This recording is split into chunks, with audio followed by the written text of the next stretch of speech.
Good evening, everyone. It's Dakota from Everyday Life, the channel where we talk about things that happen in our everyday life, from celebrity gossip to cooking to politics, whatever happens. Well, today we're going to talk about Wendy Williams and how Wendy Williams may have been one of the first people to give us information on Diddy. A long time ago, Wendy warned us about Diddy, about his behaviors, his attitude, how he thought he was better than anybody else, and how powerful he was. Actually, back in 1997, Wendy says that Diddy tried to ruin her career by getting her fired from a radio show.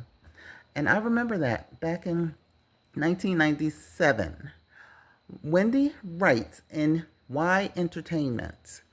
Wendy Williams says that it's about time that Sean Diddy Combs is thrown in jail as a disgraced rapper is locked up without bail ahead of his trial on trafficking and racketeering charges. We all know that. The former TV personality, now 60 years old, Wendy sure looks good to be 60 years old, spoke out about the disgraced music mogul, someone she has publicly feuded with for years, in an interview with the Daily Mail.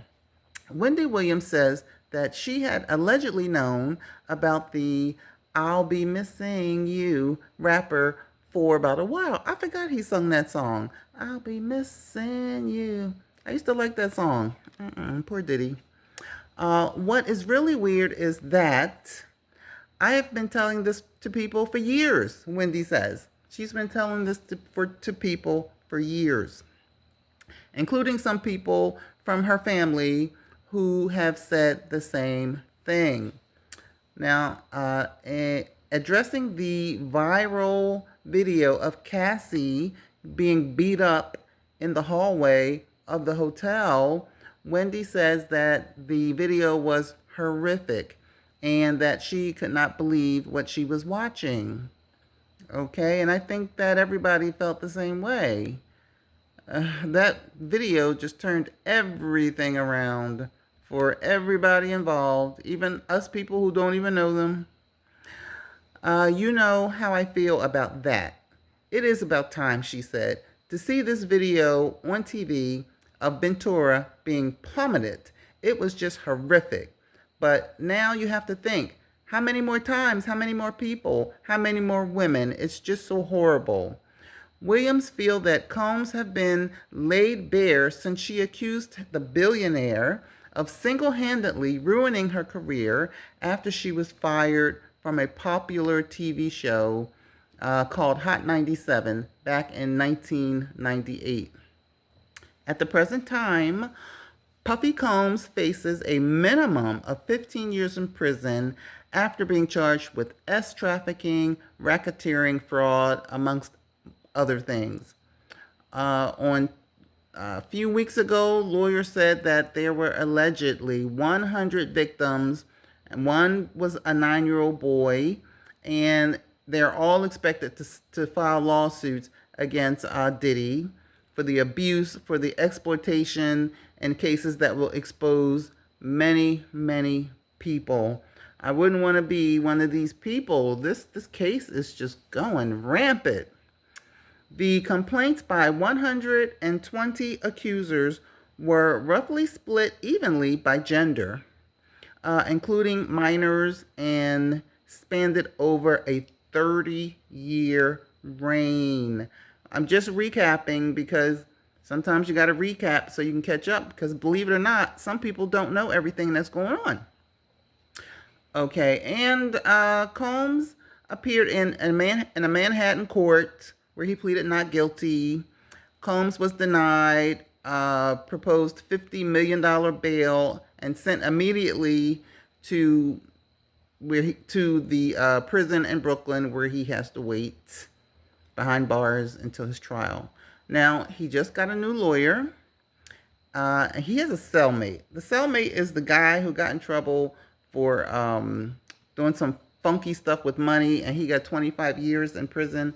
And believe it or not, that's Puffy's cellmate. So now Puffy has hired a new member to his law team, and it's the Bitcoin guy. It's his lawyer. Boy, I can't. The conversations in that cell. I bet they're both saying to each other, "Man, we got to get out of here. We got to get out of here.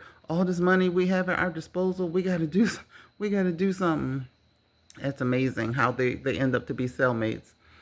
Um, okay, Wendy also says, once upon a time, there was a music mogul who sent his all girl group to beat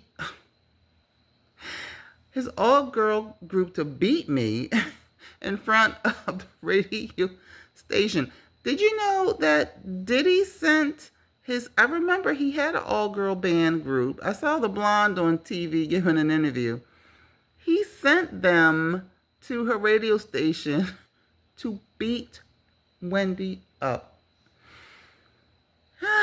And then she says, fact. It happened.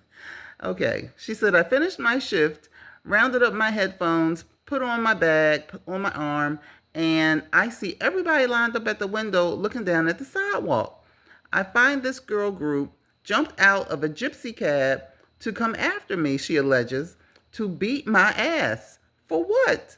You know, what I said was true. You were all broke and you were all living in the projects.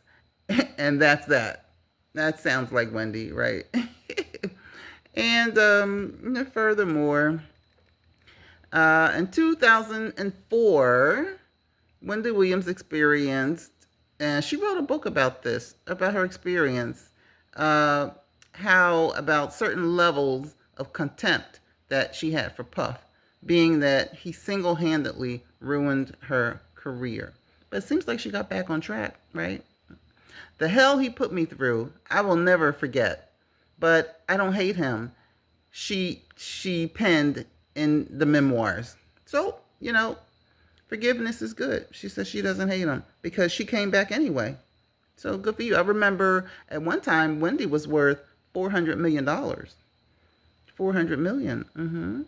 And then her husband Calvin start losing his mind, and then she lost her show.